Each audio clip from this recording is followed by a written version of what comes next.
Good afternoon, everyone. Next ko walang tao ngayon, may bagyo eh.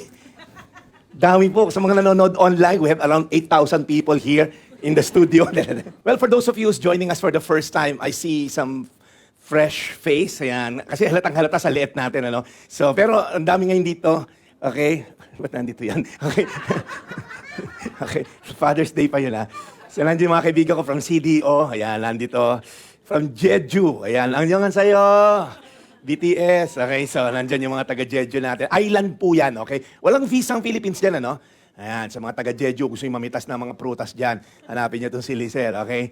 But thank you so much for joining us at special day ngayon dahil nandito yung biyanan ko. So, mabait tayo ngayon. Wala tayong in-laws jokes ngayon. So, malungkot tayo ngayon. Alam mo yung biyanan ko, napakaswerte ko dyan sa biyanan ko. Kung wala yan, mas masaya kayo, okay? Kasi wala kayong joke. Pero nakakatuwa lang yung youth natin, ha? They're gaining grounds. If you have 16-year-olds above, pakiscan nyo lang po yung QR code or take a picture kasi meron silang Zoom gathering sa mga singles. Okay, singles lang to, no? May nag-join na 63 years old pero singles pa naman yata si ate. So si ate taga UK si Ate Joy. So pero kung yung anak nyo, high school and college or single professional, yan po yung Harbor Youth natin headed by our gwapong worship leader na si Rylan. So marami sila dyan sa Zoom. Ayan.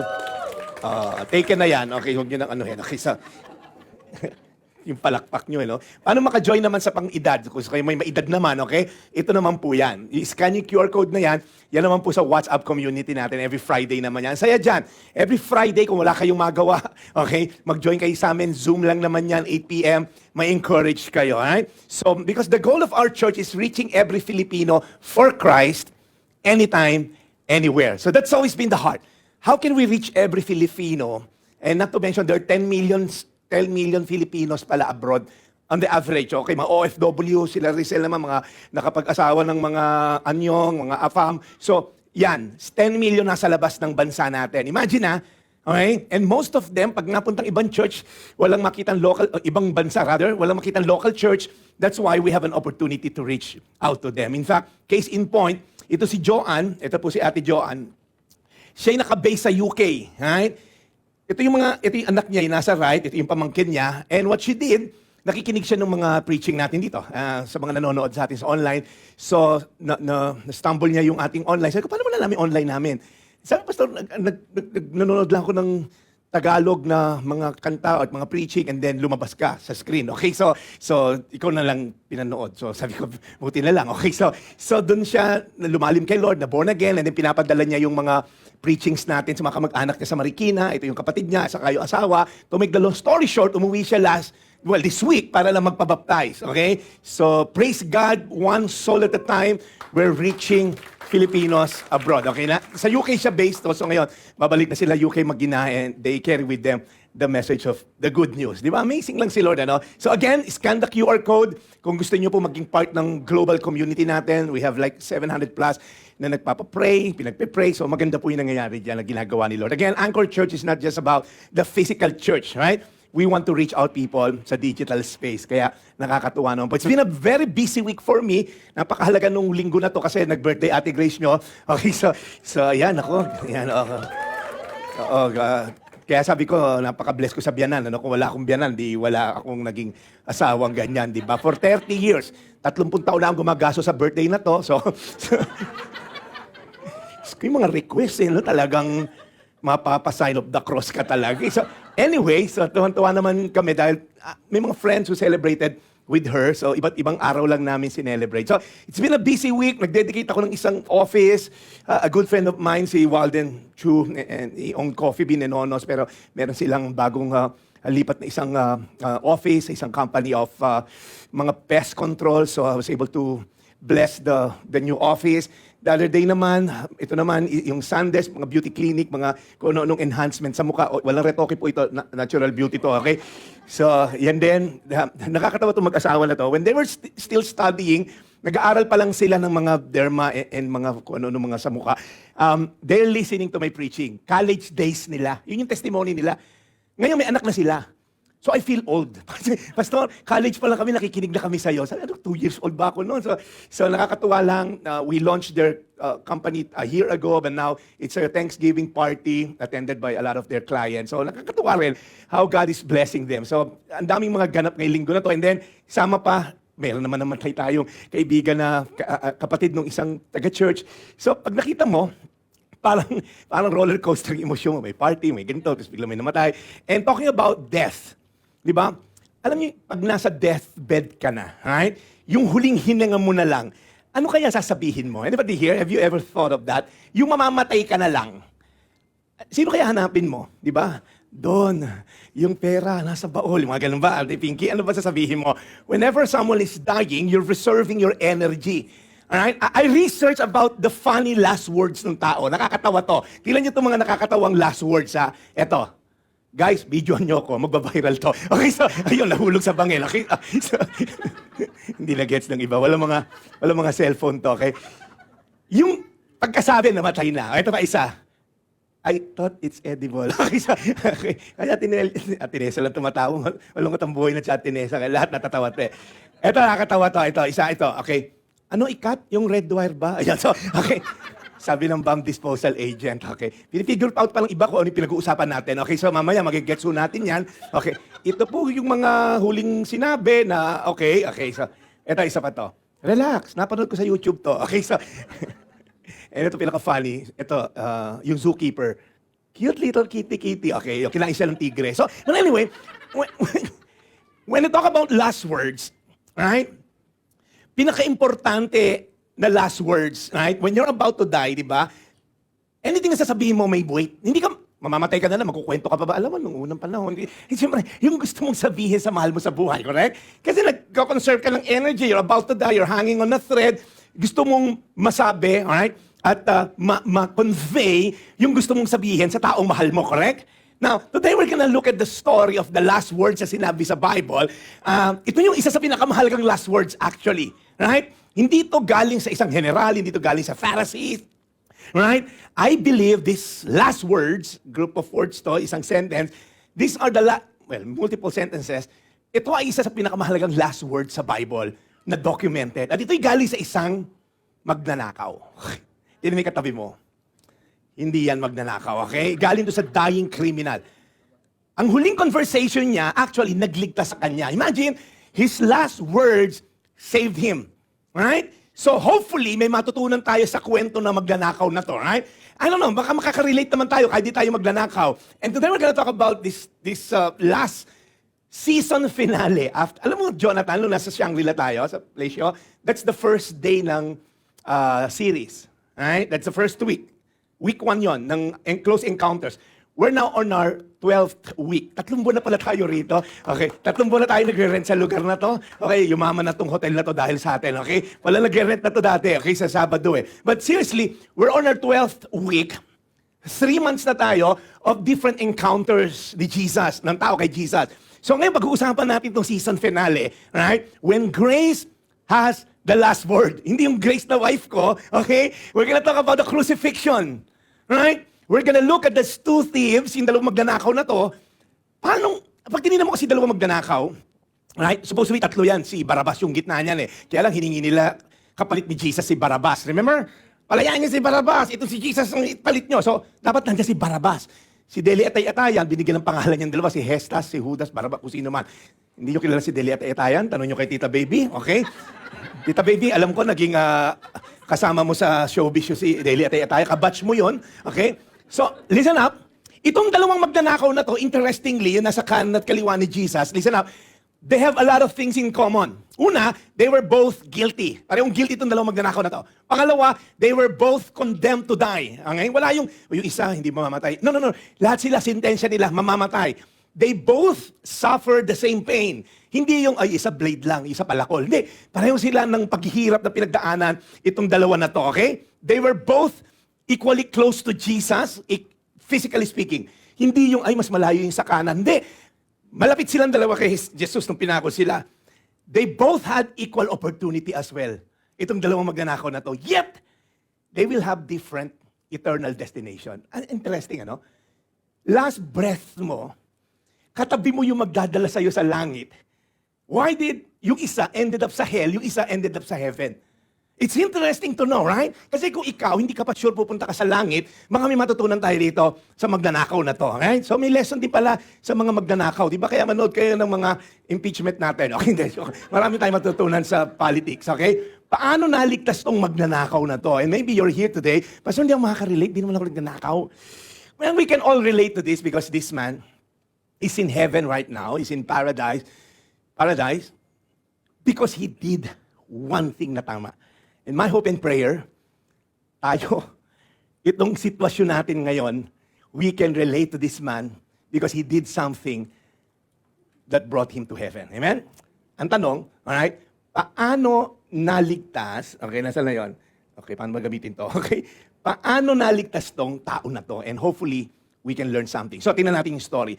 When they came to a place called Skull, okay, ang tawag tong Golgotha, a place of skull, they crucified him there, talking about Jesus. Sino kasama niya? Along with the criminals, one on his right and one on his left. Remember, si Barabbas supposed to be nasa gitna, tatlo sila, but the people, no, pakawalan niyo si Barabbas, ipalit niyo si Jesus. So si Jesus ngayon, i-crucify. Now, come to think of it, Pastor, paano ba yun? Napresenta lang ba si Jesus? Ayaw ba niya pero napilitan siya dahil, no. It was the Lord's plan. Kasi kailangan maintindihan yung mabuti ito sa theology. The death of Jesus Christ was never because the Romans are powerful. Hindi, ang lakas kasi ng mga Roman Empire. Hindi kasi si Jesus hindi nagtago, nahuli tuloy. No. It was the Lord's will. It's the Lord's plan. Right? To crush His Son Jesus. And to cause Him to suffer. Way back in the Garden of Eden, sinabi na yan. Right? Ikaw, Eva, yung mga offspring mo, right? It will be strike ng heel na tong offspring ng serpent. Yung offspring mo naman, Eva, will crush the head na tong serpent. So, way back in the Garden of Eden, itong crucifixion was already told.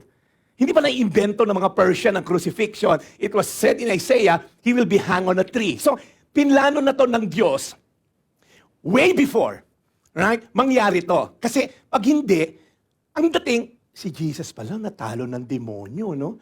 Si Jesus kasi, ba't di nagtago nung Last Supper eh? Ba't kasi si Judas, binetray si Jesus? No. Everything was planned by God. Ibig sabihin, He is sovereign. Sabi mo sa katabi mo, God is sovereign. Even in the midst of seemingly we're defeated, God's plan always prevail.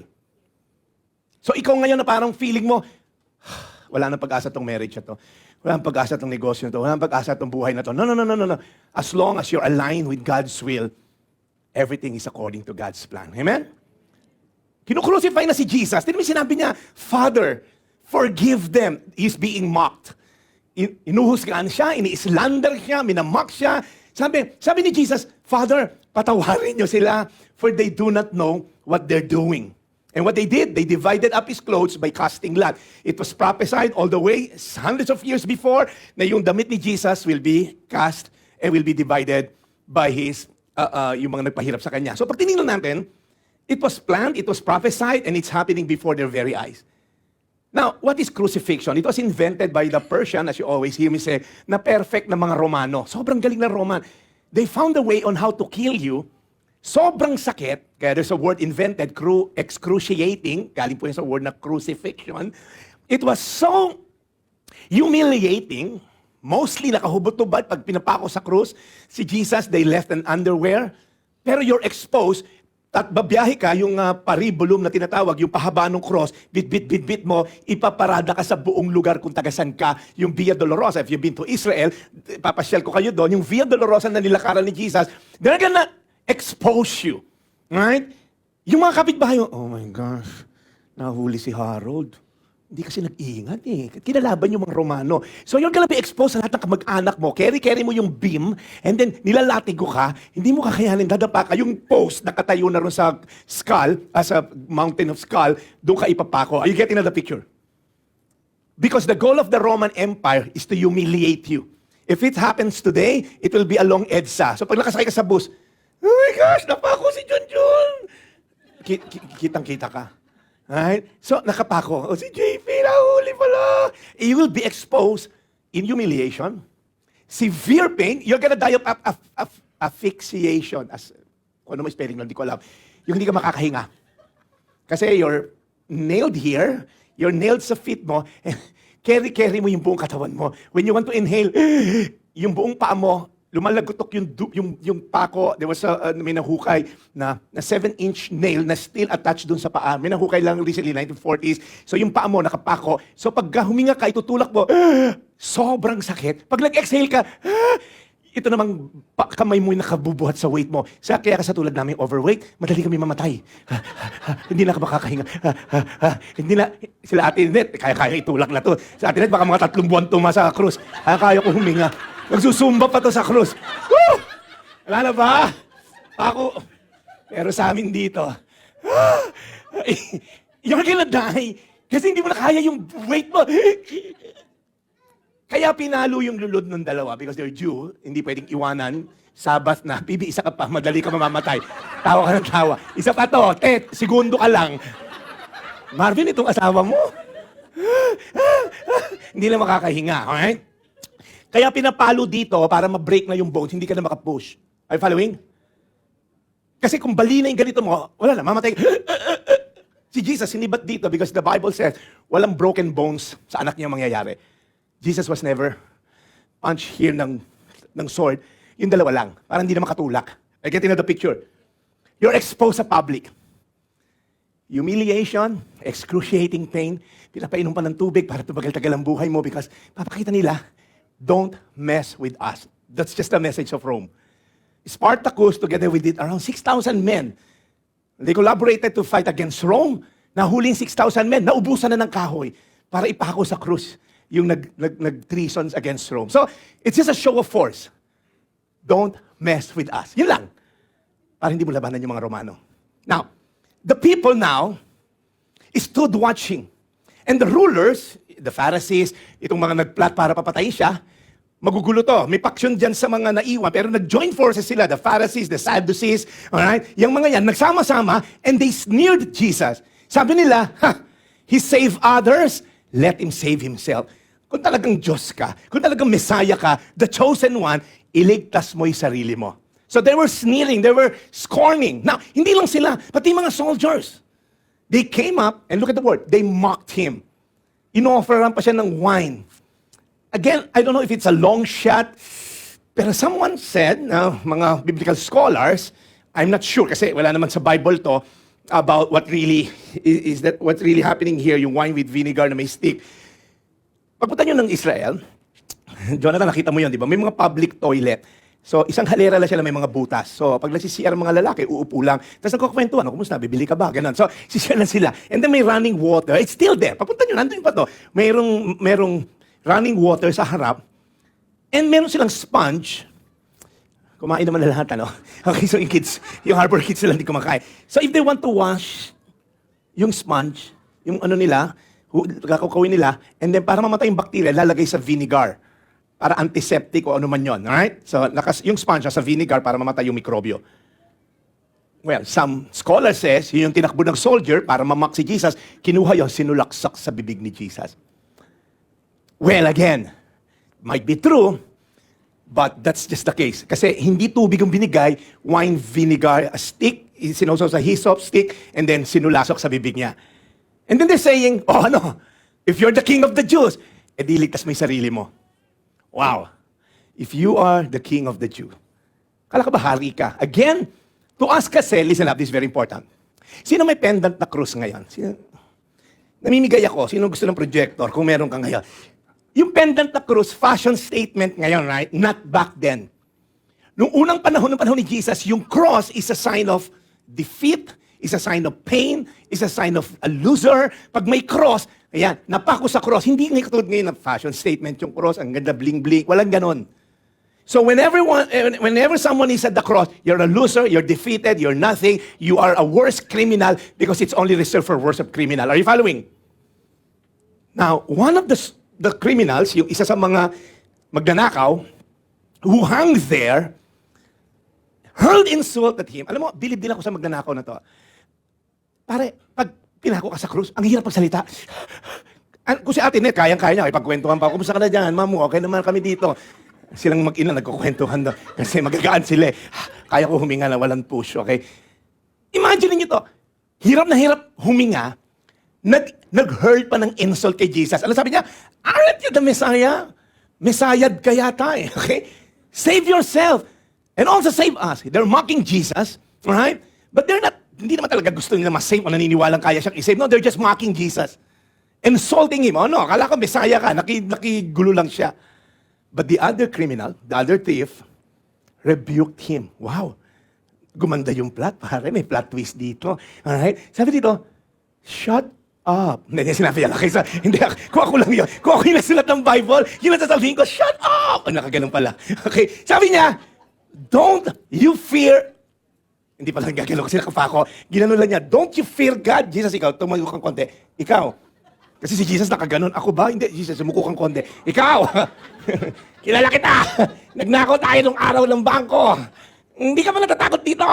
Sabi, don't you fear God? So you want to know the key to His salvation? His salvation begins with conviction. Hindi niya sinabing, God save me. No. He rebuked the other thief. And it's interesting, alright, nung una, actually, nangaasar din siya. Kasi yung nasa 4 na gospel po, itong crucifixion, yung 3 gospels, na mention, o yung 2, nangaasar din siya sa una. Tignan niyo to, sa Matthew 27, talking about the crucifixion. And the robbers, yung 2 magnanakaw, who were crucified with Him, also reviled Him in the same way. In the word revile, it means kinukondem siya, ini-insult, nilalambas. I don't know. Nung una, kasi alas 9 pa lang, nakapako na sila eh. Siguro, alas 9, Jesus, Messiah ka ba? Pare, Messiah lang siya! Nagkukwentuhan sila, nire-revile nila si Jesus. Silang 2. So it's interesting what happened in between. Maybe noong una narinig niya yung, forgive them. Siguro inoobserbahan niya si Jesus. Noong una minamak niya, pero, wow, patawarin daw. Forgive them, Father. Maybe nakita niya yung humility ni Jesus. Maybe naririnig niya yung mga nangungut siya sa harapan ni Jesus. Maybe he came to a realization, don't you fear God? Listen up. The word fear means reverential fear. The word fear means a holy awareness. Hindi ito yung parang, oh my gosh, nandiyan si nanay, takot na ako. Hindi ito yung negative kind of fear. This is a fear in awe. Ang laki ng Diyos na to. Yung takot mo, alam mo kung saan kalulugar. Are you following? Hindi yung takot ka, naku, tatago tayo. Hindi. This kind of fear is what we call a holy fear. I like the quote of the late Billy Graham. Only when we understand the holiness of God will we understand the depth of our sin. Ang ganda na to. Until maintindihan mo, ano ba yung sabihin ng God is holy? Bakit ba natin dapat katakutan ng Diyos? Hindi siya body-body. Oh, Jesus, kumusta? Di ba meron sa ABS noon, yung si Bro? Bro! Yung si Jesus, parang tropa lang ni kung sino man yun. Hindi ganun si Jesus. Yeah, He's a friend of sinners, but He's also the God who spoke everything into being. Hindi siya yung parang babarkadahin mo, oh, Jesus, what's up, brother? Hindi siya ganun. Siya yung, oh my gosh, may reverential fear. Right? Hindi siya yung parang i-spoil din ka at spoiled brat ka na anak ni God. You know what the Bible says? When Isaiah saw God, holy, holy, holy is the Lord Almighty. The whole earth is full of His glory. It literally means God is set apart, distinct, separated, utterly different, morally pure. Pag sinabi natin God is holy, kitang-kita natin kung gaano tayo karumi. Right? Nung sinabi ni Isaiah, holy, holy, holy, nakita niya absolute moral purity ni God. God never sins, He never lies, He never cheats, He never has impure motives. Kaya pag tinignan niyo to mga kapatid, how can sinful people like us ever live with a holy God? How can it be possible na we're gonna be in heaven, as sinful as we are, we're gonna be with a holy God? Alam nyo, while I was, nung maliit pa ako, nakwento ko na to, di ba? Kasi we live in an 18-bedroom mansion in Nueva Ecija. Puro doghouse lang yan, tita. Okay? So, yung nanay ko, ang linis sa bahay, lagi may basahan sa paa. Tingin ko pinanganak yung kasama niya, basahan niya. Dapat kami ng basketball court. So imagine niyo basketball court, hindi pa simentado noon, yun yung court sa bahay, sa tapat. So minsan, pag walang kalaban naman na hindi naman pustahan, nakapaalang kami, sayang yung tsinelas eh. So yung mga libag, talagang ang paa ko 7 lang, nagiging 9 yung paa ko sa kapal ng libag, okay? Kasi laro ka ng laro sa ano. Tapos hindi ka makakatungtong sa bahay namin. Kasi yung nanay ko, kitang-kita yung footprints in the sand. Kita niya, kaninong footprint to? Size 7. Jeffrey, ba't pumasok ka na marumi yung paa mo? Meron kami sa harapan namin, dati poso pa yun, naging gripo, yumaman na kasi kami. So, kailangan mo maghugas ng paa bago makapasok sa presensya ng bahay niya. Ganun kalinis yung nanay ko. Maliit ang bahay namin, pero malinis. Now, imagine mo si God. Papasok ka with all your filthiness, your impure thoughts, papasok sa holy presence ni God, mamamatay ka. Bakit sila dyan? Pag nakita yung presence ni God, hinihimatay. When people see even yung presence ni God, they see their own filthiness. Sabi ni Isaiah, "Woe is me, I'm a man of unclean lips." The closer Isaiah had an understanding of the holiness of God, the more siya naging aware ng kanyang pagiging makasalanan. Sometimes we think, hindi, pastor ako, malinis ako, maputi ako. Sino rito? Yan, yung t-shirt na yan. Kala mo maputi na, di ba? Pero maliwanag lang projector ko, madumi yan sa computer ko, ba't dyan lumiwanag? Okay? May mancha-mancha. Pero until itabi mo yan sa totoong puti, ma-realize mo, hindi pala ganun kaputi. So sometimes we think, I deserve to go to heaven. Kasi malinis ako. But you see, our first conviction should be, God is holy, I am not. Pag naintindihan mo to, yung salvation mo is in the process. Because the next part is, then you'll have now an understanding. Sabi niya, since you are under the same sentence, pareho lang tayong makasalanan, pero we are justly punished. For we are getting what our deeds deserve. Ang galing na ito, magnanakaw na ito ha. Hoy, hindi natin katulad yan. Tayo talagang makasalanan, magnanakaw, pumatay tayo. Yan, wala yung kasalanan. Kaya dapat lang talaga tayong mamatay. Pero yung tao na yan, he's done nothing wrong. Point number 2, his faith grows through humble confession. Inamin niya na siya'y makasalanan. Sino sa inyo dito umamin ka na makasalanan ka? Wala. Kasi nga po, sa mga online viewers natin, pumapasok lang po dito sa bulwagan na to, mga perfect po na tao, okay? Si Mamu, ang number 1 na perfect dito, yung nanay mo, okay? Pareho kasi kayong Mamu, pangalan Mami, ano? So, baka kala mo, Mami, no-okray kita, si Mamu. Natapat pa naman, Mami, Angie rin pangalan. Talaga namang pagkamalasing. May kapangalan pa, piyanang Corita, di ba? So, Mamu, Angie rin yan. So, but seriously, when we admit, I deserve this, right? Kasi minsan, tinan mo sino dito inamin mo talaga makasalanan ka? Minsan, ina-attribute mo sa iba. Hindi, yung palaki sa akin lang magulang ko, sila kasi, makasalanan yun, pinalaki kong ganito eh. Yung iba naman sa inyo, hindi, wala akong choice, mahirap lang kami, kaya nagnakaw ako. Pastor, biktima lang ako dito. Anybody here? Pag nagkasala ka, lahat makasalanan, ikaw lang hindi. E di wow, parang si Adan nagkasala, di ba? Sabi niya kay God, hoy, yung babae na binigay mo, wala nakaturo sa kanya. Siya yung unang binigyan ng command, huwag kang kumain dyan. Sabi mo sa asawa mo, pag kinrate ko na si Eva, huwag kumain dyan. You see, sometimes we think we're not that guilty. We're not that sinful. You know what the Bible says?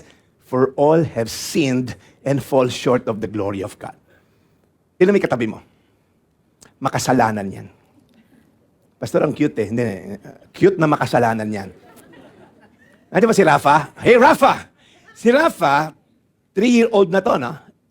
Nung 2-year-old yan, maganda tong kwento na to, si Junjun alam na to. Nung 2-year-old yan, may party kami dun sa Shakey's Robinson's Ortigas. Si Junjun, yung lolo niya, si Wowo, bumuhat ng ibang bata. Si Rafa, 2 years old, binato yung laruan dun sa Wowo niya. Tapos, I hate you. 2 years old Saan natutong mag-hate ang 2 years old? Alam naman tinuruan ni Jessica, yung nanay niya, Rafa, this is how you hate. Okay?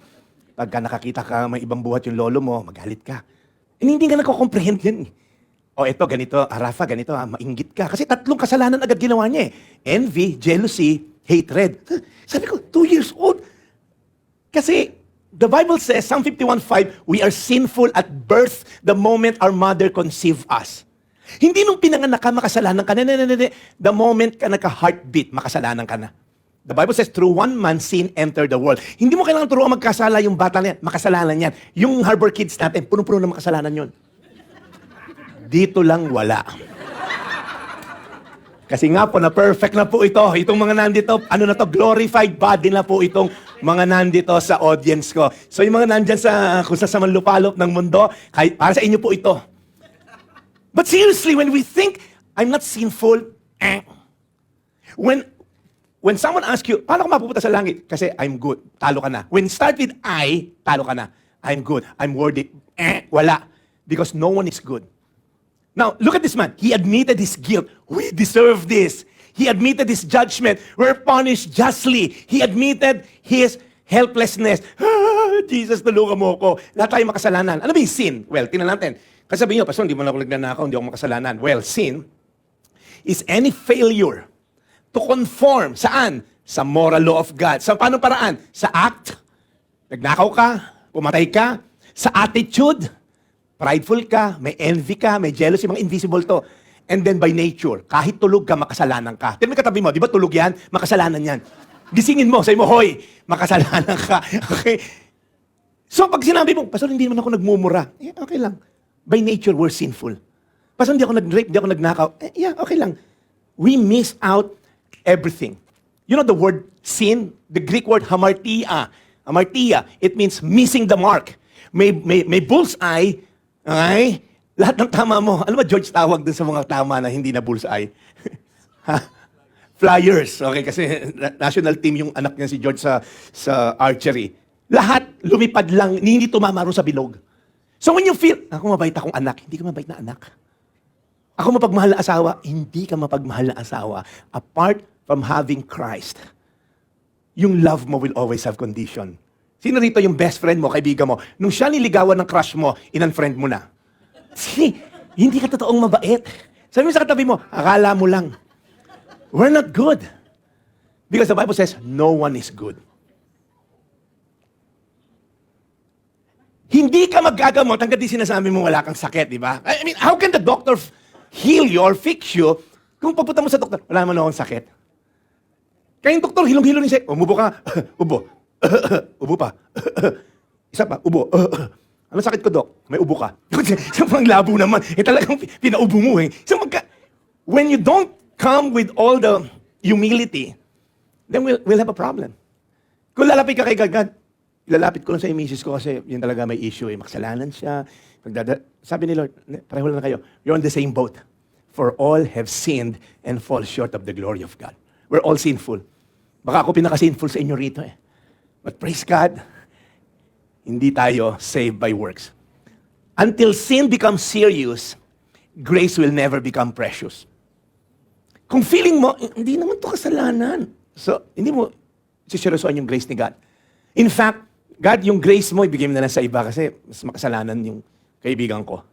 But until you see what sin really is, it's missing the mark. God sets a standard. We miss the mark. Puro flyers yung yung tama mo. But when we see, Lord, I mess up. Lord, nagkasala ako. Lord, mali ako. Then the grace of God will overflow. His faith grows through humble confession. You see, when excuses stop, grace starts. Pagka, Lord, wala na akong excuse. Lord, sige na, Lord. Kailangan kita. That's why confession is not losing faith. It's finding grace. Kaya ayaw natin mag-confess minsan, di ba? Naku, ano sasabihin na itong kaibigan ko pag sinabi ko may struggle ako sa pornography? Ano sabihin naman ng kaibigan ko pag may... Ano sabihin ng pastor ko pag sinabi ko to? No, you're not gonna lose faith. You're gonna find grace. So if you're here today, you're struggling with something, right? If you have someone that you can open up to, mag-open up ka, right? Or kung kaya level na magulang mo, just open up to your parents. Kung di kaya, you wanna talk to me, to a pastor, i-message mo ko, then let's talk about that. Nandiyan sila Ate Grace nyo, sila Ate Net nyo. If you want to be released, kasi si Satan gusto sa darkness, huwag mong sabihin. Anything na nasa darkness, may control si Satan. Kasi ayaw mo ma-expose eh. Pero when you bring it to the light, bahala ka Satan, I already brought it to the light. Wala ka na ma-hold sa akin. You see, darkness has no power. It's the absence of light. Nakita niyo pag binuksan niyo ilaw sa kwarto na madilim? Nakakita ka ba yung dilim lumalaban? Ayoko pang lumiwanag. Parang ayaw pang lumiwanag. Naka-solar na ako, bakit ayaw pa rin? No. When the light opens, the dark dissipates. Kasi wala namang power yung darkness. It's the absence of light, isn't it? So when you expose it to the light, sinabi ko na sa pastor ko, ito struggle ko and we're praying about it. Si Satan ang gusto, wag mo i-open up. Kasi para nako-condemn ka niya, magtataas ka pa ng kamay. Ako, kanina lang, kasama tayo sa banyo. Aminin. Ikaw naman, nako-condemn. Oh, Lord.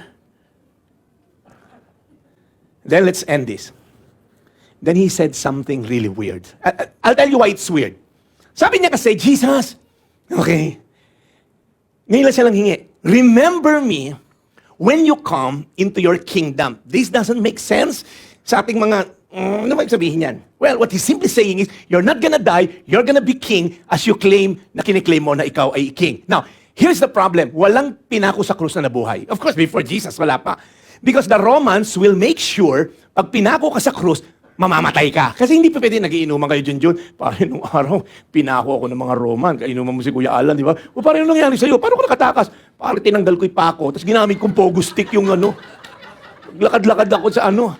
Walang ganon. Yung makakapagyabang ka sa mga Romano, parang hindi umubra sa akin Romano. Yung cross na yan, natakasan ko yan, pre. Yung pako, ginanong ko, pre, tapos nahulog lang ako. Tapos, walang ganon. The Romans will make sure you're gonna die. Slowly, painfully, and sobrang nakakahiya. Kaya pinapalo dito. Kasi Sabbath, bawal nakasabit ang mga Jew sa krus pag Sabbath. Kaya pinagbibigyan ng mga Romano, sige, patayin nyo na lang kaysa mabuhay. So what this verse is saying, Jesus, you're not gonna die, you're gonna be king, you're gonna reign in your kingdom. Huwag mo naman akong kalimutan. Grabe yung faith na to, ha? Kasi na-imagine ko na yung mga sundalo, nagpupustahan lagi yan. O pare, sino unang mamamatay sa tatlo? Pare, dito ako sa kaliwa. Kasi kanina, hirap na hirap yan, nung hawak yung parabolum. So nagpupustahan sila. Pare, nag-hallucinate na to.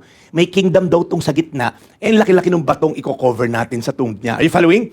That's why this statement doesn't make sense. Why will someone being crucified become king? You see, he received salvation by putting his trust in the king. Napansin nyo, hindi siya humingi ng Savior sa cross na, Jesus, patakasin mo lang ako rito, magbabago ako. No, no, no, no. He didn't request for healing. Jesus, huwag ako masaktan. He didn't request for a second chance. Ang hiningi niya, Jesus, I need you. Lahat nakikita a criminal on the cross, he saw a king about to reign in his kingdom. Galing, ano? Lahat nakikita failure because crucifixion is a failure, it's a loss, right? Nakikita niya Savior. The rest sees a cross, he saw a kingdom. So nung sinabi niya, Jesus, huwag mo kong kalimutan. The word, remember, it's not just don't forget me. No, no, no, no. The Greek word says, it's a promise with action. Jesus, pangako mo, may gagawin kang paraan. That's what it means. When you say, remember me, it's accompanied with action. Sino dito nangako ka na pako? Again, sa mga nanonood po dito talaga, wala po talaga dito. Sobrang perfect na po talaga. Kasi alam mo, napaka-boring yung kausap. Wala kayong reaksyon. Mga taga-taytay lang na kababayan ko dito na ano. Di ba? Yung nangako ka, pero walang follow through. Nangako na, gusto mo pa ito pa rin. Abuso ka naman. Ito, alalahanin mo ko. He's banking on that Jesus will act on his request. What did Jesus say? Everybody say today. Jesus didn't say, okay, after the purgatory. Well, kasi wala namang purgatory. Jesus didn't say, okay, after enough suffering, I will remember you. No, no, no. Jesus didn't say, after you pay your sins, after you prove yourself. No, no, no. Jesus said, today. And anong kasama? You will be with me. Ay, ang taray. Kasama yung presensya ng Diyos. Kasama siya sa paradise. It's not yet heaven. It's in paradise. So one day, pag nakita kami ng magnanakaw to, in fact, isa to sa una kong hahanapin pagdating ko ng langit. Ano? So, hanapin ko, nato si Junjun dito, okay? Wala pa, okay? Hanapin ko, next to Mother Mary, ito. Kasi gusto makita yung itsura ni Mama Mary, kung kamukha ba nun nasa EDSA natin. So, para si Ate Pinky, makita niya si Mama Mary niya. Ang una kong hanapin after kay Mama Mary is, itong magnanakaw. So, totoo lang, gusto ko makita itong magnanakaw na to kasi siya lang ang may deathbed story na salvation. Siya lang yung kwento sa Bible na mamamatay na na-save. Na-recorded, ha? Kaya gusto ko makita ito. San Pedro, sumama mo ako rin kay Hestas ba yung pangalan? Sabi ni San Pedro, naku, tourist pat lang ibahay niya, nalakasamahan kita. Ito yung magnanakaw. Tatanungin ko siya, pare, ano iniisip mo? Ano, paano ka napunta dito sa langit? Kasi kriminal ka, wala kang ginawang mabuti, hindi mo nabigyan ng pagkakataong gumawa ka ng kabutihan, hindi ka na-baptize, hindi ka umattend ng mga church, hindi ka nag-tithes, hindi ka nag-foundation class. Paano ka napunta rito? Sasabihin niya, sabi ng lalaki sa gitna ng cross, samahan daw niya ako, hindi nandito ako ngayon. Kasi sabi sa Bible, for it is by grace you have been saved. Through faith. Nung sinabi niyang, remember me, that's a faith statement. And this is not from yourselves. Everybody say, gift of God. Your ticket to heaven is a gift from God and not by works. Hindi mo pwede pagtrabahuhan yung pagpunta mo sa langit. Ay, magtatayo ako ng orphanage para siyuin ako sa langit. Nope. Ay, magtatayo ako ng ospital sa mahihirap. Anybody here? Parang feeling mo pag gumawa ka sa mahirap. Kaya si Junjun, nung grade 1, tinatanong ng teacher, ano gusto mo paglaki mo? Gusto ko ba maging doktor na gumamot na mahihirap? O ikaw, Lengleng, gusto ko pong yumaman para tumulong sa mahihirap. O ikaw, gusto ko pong maging inhinyero para magtayo ng bahay na mahirap. Sabi ko, Junjun, ano gusto mo? Gusto ko pong mahirap. Lahat ng mga classmate ko, tutulungan ako. Ang goal niya, maging mahirap. May doktor na ako, may inhinyero. Feeling natin, pag tumulong sa mahirap, pogi points kay God. Sabi dito, not by works. Bakit? Para hindi ka makapagyabang kay God. If you can go to heaven by good works, ang ingay ng langit. O, ikaw, paano ka napunta rito, Aber? Ba't ang laki ng bahay mo rito? Nagpatayo mo ako ng orphanage. Dami kong scholar. O, ikaw, Jonathan, ang laki ng bahay mo rito, Jonathan. Ang dami ko pong pinakain ng mga tirang tinapay sa cake. Yung mga, nandun po sa San Juan, pinakain ko lahat yun. Magyayabangan, tapos may iingit tayo sa, ay, ang laki ng bahay ng isa na yun, kanina yun, ba't may gate? Ang galawin nyo, kay Bill Gates yun. Na-eradicate ni polio sa Africa. Paano mo tatalunin si Bill Gates? He's trying to eradicate polio. Kung ano naman ini-eradicate ni Bill Gates and Melissa Foundation, paano ka mananalo ron? So if you can go to heaven by good works, ilang kailangan mong good works? Paano yun? May plus, minus, ang dami mong ginawa, nag-pornography ka, oh my gosh, na minus 10. Paano ba yun? Salvation is never by performance. It's by allegiance. Kanino ka ba nakakapit? Kanino mo binigay yung pananampalataya mo? Kaya minsan sabihin natin, mabait ako, pupunta ako sa langit. Hindi ka makakapunta sa langit because good people don't go to heaven. Forgiven people go to heaven. Kaya kung mayabang ka, Pastor, pupunta ako sa langit, mabait ako. No, we're on a sinking ship the moment you're born. When I was asked, Pastor, yung mga homosexual ba pupunta sa langit? I was asked on the national television, live buong mundo. So, doon sa Corina Sanchez, it's a spot-on question. Pastor, mapupunta ba yung mga bakla tomboy sa langit? O sa impyerno? Sa impyerno? Alam niyo sinagot ko? Panoorin nyo kasi 7 million views yun, ano? Kala nyo, maisango kayo, ha? Nasa TikTok yan, okay? Nasa Instagram ko yan, Facebook at YouTube, okay? I-click nyo kasi so far, 10 million views na yun. Malaki-laki na kinita ko ron, okay? So, panoorin nyo. Hindi ko sabihin kung paano ko sinagot. Para panoorin nyo lahat. Saan ka lang? Mapapunta pa sa impyerno mga bakla tomboy. Panoorin nyo, okay? Ang ganda ng sagot doon ng Holy Spirit na binigay sa akin. Pwede sabihin. We're all in a sinking boat. The moment you're born in a boat that's gonna drown. Mamamatay ka na. So hindi totoong, ako kasi pastor, pinanganak, mabait. No. Lahat tayo papuntang impyerno the moment you're born. That's just the reality. Walang morally neutral. Ay, ang cute, bata, wala pang kasalanan yan. No. By nature, makasalanan na yan. Kaya lahat tayo nalulunod, and then nagbato si God, pinadala yung anak niya. Ang tanong, will you have the faith to embrace yung salbabida? Or, hindi kailangan yan. Maglalangoy ako, okay? Lalangoy ako papunta sa boat. Lulubog na yung boat, pare. Hindi, lalangoyin ko yung pangpang. Hindi, walang pangpang. Lahat tayo papuntang impyerno, and God sent His Son, a lifeboat, a salbabida, a life jacket. Will you grab and put your faith sa salbabida? All of us are drowning. So if you're not gonna have faith outside yourself, you're gonna end in hell. Kaya if you're watching now and you feel like, Pastor, hindi para sa akin yan. I'm a good person. No. Good people don't go to heaven. Only those people who put their faith in God. Ano yung verse natin kanina? It is by grace you have been saved through faith. And this is not from yourselves. It is the gift of God. Not by works, so that no one can boast. Sabay-sabay nating babasahin para may dating, para maisa puso natin, ha? Iba yung dating, eh. Kasi alam ko, gustong-gusto mo to, eh. Okay, 1, 2, 3. For you have, through faith, is the gift of God, not by works, so that no one can boast. The grace of God doesn't wait for you to get your act together. The prodigal son story, the father runs to meet you exactly where you are. Some of you, feeling mo, saka na ako lalapit sa Diyos pag mabait na ako. Hindi ka babait. Dahil in the first place, no one is good. Ang weird nun, ano? Yung parang may sakit ka, saka na ako pupunta sa doktor pag magaling na ako. Ang weird. Yung mamamatay ka na sa sakit, ayoko pupunta sa doktor. Magpapalakas ako, tapos pag malakas na ako, pupunta ako, Dok, malakas na po ako. Nakikita niyo yung logic?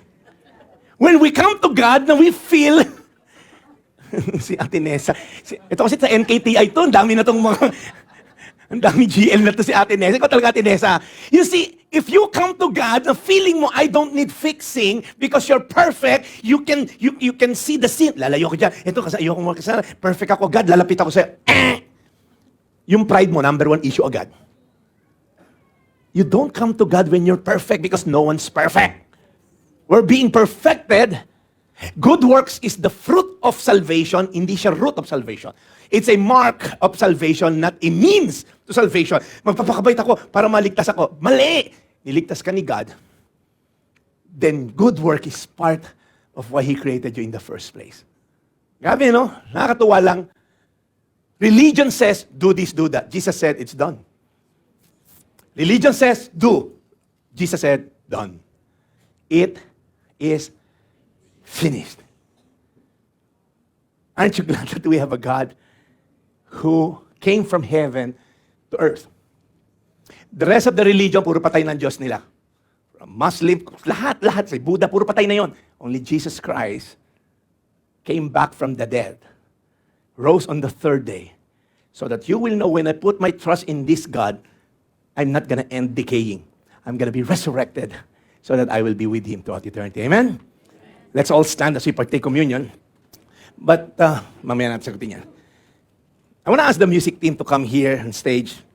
All right? We're going to give thanks to God. Communion is giving thanks. The Bible says, do this in remembrance of me. All right? So we're going to pray. I'm going to ask the music team to sing for us. May maganda silang kanta for you. And then after that, we're going to partake communion. But before they sing, I want to pray.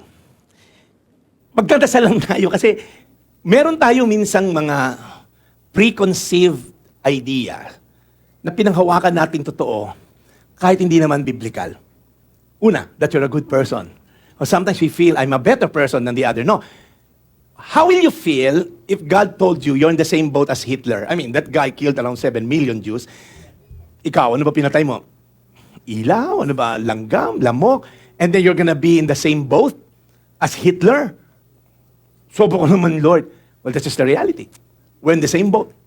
And sometimes yung pride natin of self-righteousness, parang feeling natin, hindi naman ako ganun kasama, Lord. Si Hitler, 7 million pinatay nila ng Holocaust. Ako wala. No, we're in the same boat. How would you feel kung nakita mo sa langit si Hitler? Ba't nandito to? Di ba, how would you feel kung may nakita kang sobrang samang tao na born again? There's a guy in the States. I forgot the name. I was listening to the podcast the other day. Sobra, serial killer, serial rapist, pinapatay niya, dinidismember niya yung katawan ng ano niya, and then kinakain pa yung katao. Sobrang gross. And he was sentenced multiple hundreds of years. Tapos pare na born again sa kulungan. There was a pastor who shared the gospel and legit na born again yung multiple killer na yon. And people were, mapupunta sa langit yan.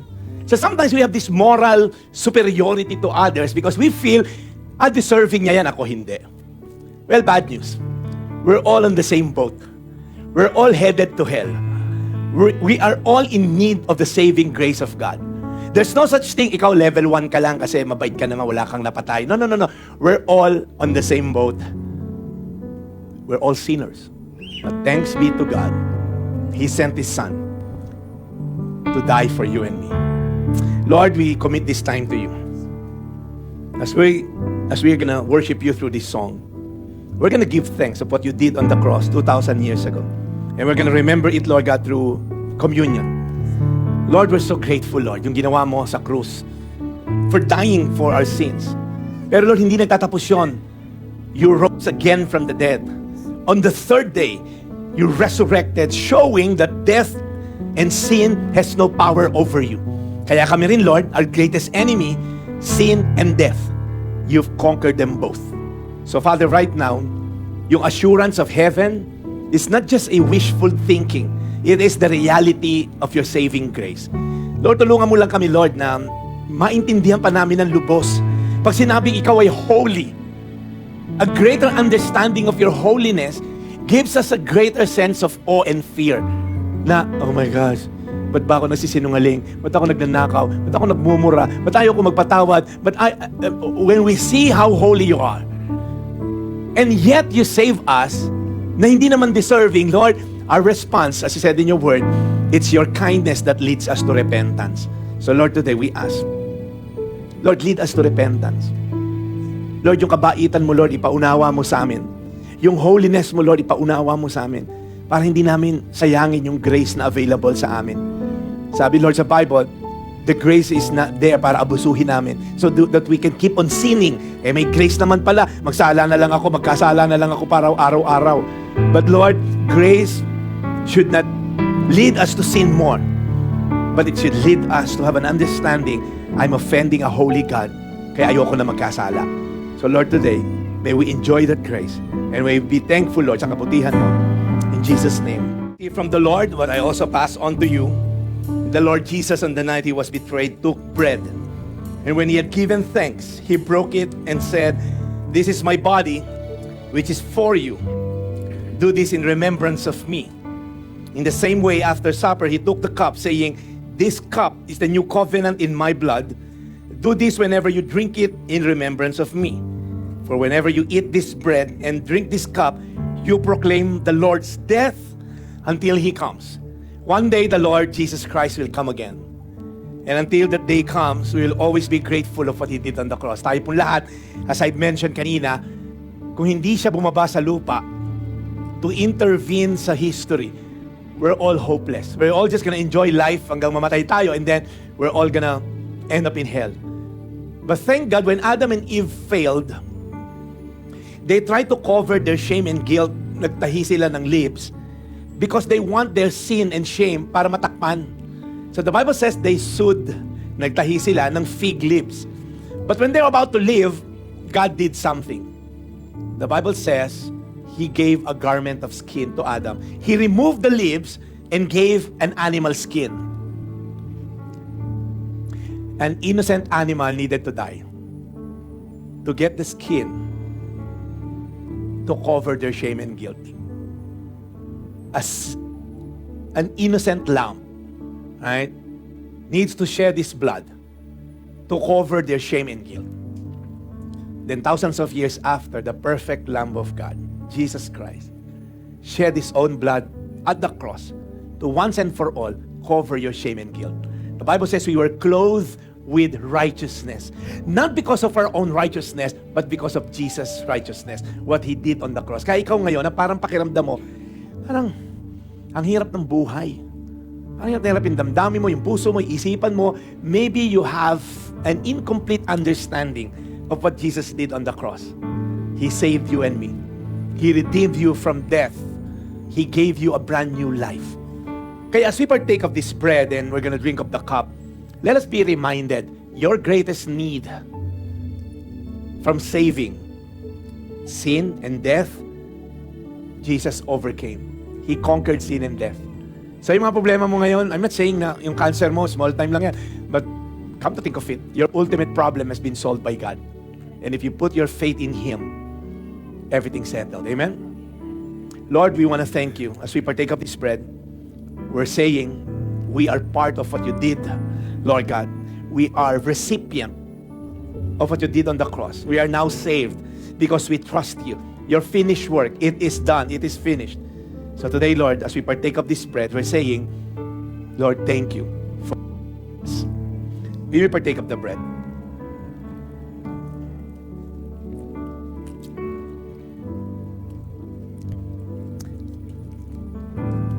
When Jesus was coming, John saw him, behold the perfect Lamb of God. Back in the day, they will never sacrifice a lamb with any blemish or any problem. Alright? Kung pilay or bulag yung lamb, they won't dedicate it. Re-reject siya ni God. What God is looking for is a sheep that is no blemish, spotless, perfect lamb. Ayaw ni God ng mga tira-tira lang na lamb. Kung ano yung tinetreasure mo, yun ang gusto ni God, ibigay mo as an offering. Because God gave everything. His one and only Son, the perfect Lamb of God. He shed His own blood on the cross. So as we partake of this cup, we are being reminded, Lord, I don't deserve anything, and yet you gave me everything. Hindi natin deserving masave tayo. We're all headed to hell. But Jesus Christ came just so you know how important you are, how valuable you are, that is willing to die for you. So Lord, marami pong salamat. Your death on the cross is not by chance or by accident. It was planned all the way in the Garden of Eden. Lord, today, we're so grateful because as we learned a while ago, it was the Father's will for you to die. I can't imagine that as a father. But Lord, you did it anyway because you want us to be with you throughout eternity. Lord, may we be like the thief, Lord God, yung prayer niya. Remember us. Remember us. Lord, do not forget about us. So Father, right now, as we partake of this cup, we're remembering your goodness, your love and sacrifice for us. Let's partake of the cup. Lord, we thank you, Lord God. Sino sa inyo, there's something to be thankful for kay God? I mean, sometimes we always focus on the things na wala tayo, kaya we fail to be grateful sa mga bagay na meron tayo. It's human tendency to always look for things na kulang, and we forget that the Lord has blessed us with a lot of things. In fact, if you're breathing today, you're actually blessed. The fact that you came here today, you're blessed. And sometimes we focus too much on the things, ba't yung kapitbahay ko meron, ba't ako wala? You see, our greatest need is salvation. And maybe some of you here today, I was looking at our numbers, there are hundreds of watching now, YouTube and Facebook. Baka lang meron, or maybe some of you here, first time no, hindi mo pa binibigay yung buhay mo sa Diyos. This is the greatest gift. This is the only reason why Jesus came, so that we will be reconciled to the Father. He didn't come for you to be rich. He didn't come for you to have good business, to have good marriages. That's not part of His plan. Maybe that's a fruit of being saved. Pero the reason why Jesus came, so that you and me may be saved. So if you're here today and you haven't given your life to Christ, hindi mo pa sinusurrender yung buhay mo sa Diyos, alam niyo po, it only needed for you to say, Lord, I'm sinful, makasalanan ako, kailangan kita. Katulad nung magnanakaw doon sa krus, sinabi niya, I deserve this. Pero Lord, wag mo akong kalimutan. So maybe ikaw yung nasa sitwasyon na to, kailangan mo lang aminin na hindi ko kayang iligtas ang sarili ko. So maybe you're watching now, or maybe nandito ka ngayon sa lugar na to, and you want to make a decision, Lord, gusto kitang tanggapin bilang aking tagapagligtas. What we need to do is to admit na wala akong kakayanang iligtas ang sarili ko at kailangan kita. So if there's anybody here, just itaas mo lang kamay mo. Yung sasabi mo, Panginoon, gusto kitang tanggapin bilang aking tagapagligtas. Okay, si Ice. Thank you, Ice. Okay, sino pa? Aside kay Ice, ito, meron dito sa likod. If you want to receive the Lord Jesus Christ as your Lord and Savior, we have, habang nakataas po yung kamay nyo, taas nyo lang kasi this is the most important decision sa buhay nyo. For those of you, come on, give it praise. And even for those of you watching, just so I know kung meron, just type the word Jesus. Ibig sabihin, gusto mong tanggapin si Jesus, just type the word Jesus and we'll pray for you and you'll pray with us as well. So yung mga nandito po sa bulwagan na to, at yung mga nanonood na gusto tanggapin si Jesus, can you repeat this word? Sabi mo lang, Panginoong Jesus, inaamin ko po na ako'y makasalanan at hindi ko kaya iligtas ang aking sarili. Simula ngayon, Jesus, ako'y nagsisisi sa lahat ng mga nagawa kong kasalanan. Simula ngayon, Jesus, tatalikuran ko na ang mga maling gawain dulot ng pagmamahal ko sa iyo. So Lord Jesus, I acknowledge that you are now my Lord, my Savior, and I will honor you. I will love you for the rest of my life. This is my prayer. In Jesus' name, Amen. Amen. Amen. Thank you, Lord. I have, ano pala dito? The cross is not a reward for the worthy, but it's a rescue for the guilty. Pag tinignan natin ng Diyos, sobrang niyang mahal ikaw. Kaya we want to thank everyone for coming here this afternoon and for really giving your life to Christ. So if you're here today, you feel blessed, palakpakan natin ng Diyos. Thank you so much. Lord, we thank you for this series, Close Encounters. We encounter a lot of individuals sa Bible. 12 sila, Lord. Mula kay Nicodemus, kay Zacchaeus, kay Bartimaeus, sa katutak, Lord, yung inaral namin, Lord. Iba-iba sila ng dahilan ba't ka na-encounter. Yung iba, ikaw nag-initiate.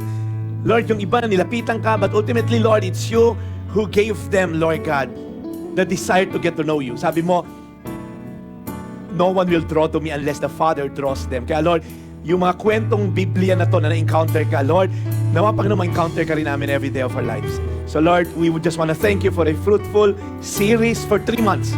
We had a great time and deeper knowledge of your love, your mercy, and your grace. We thank you, Jesus. Everybody say amen.